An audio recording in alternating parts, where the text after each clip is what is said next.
મારું નામ ડૉક્ટર ક્રિનલ શાહ છે. હું એક પ્રેક્ટિસિંગ ડેન્ટિસ્ટ છું. અત્યારે મારા દવાખાનામાં જ છું.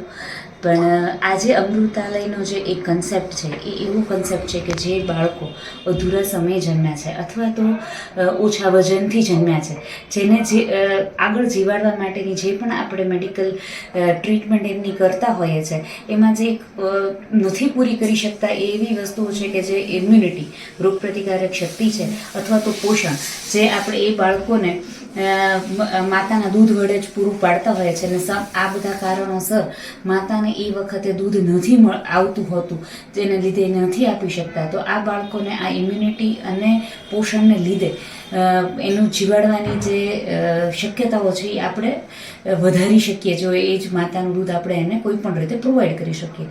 તો એક કન્સેપ્ટ હતો કે બીજે જે પણ માતાઓ છે એનું દૂધ ડોનેટ લઈએ અને એ બાળકોને પૂરું પાડી શકીએ.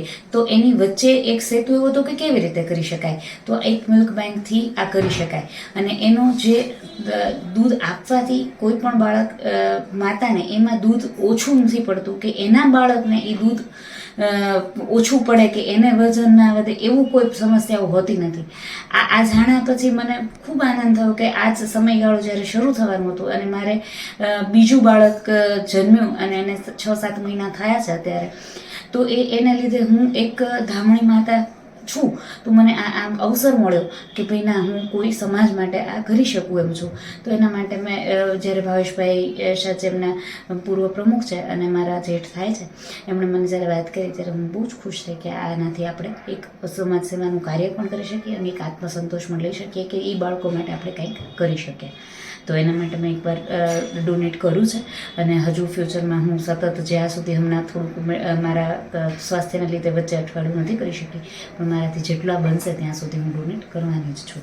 અને તમને પણ જે સાંભળું છું એને કહું છું કે એઝ અ ડૉક્ટર પણ હું સજેસ્ટ કરું છું કે આ કરવા જેવું કાર્ય છે અને આ લેવા જેવો લાવો છે.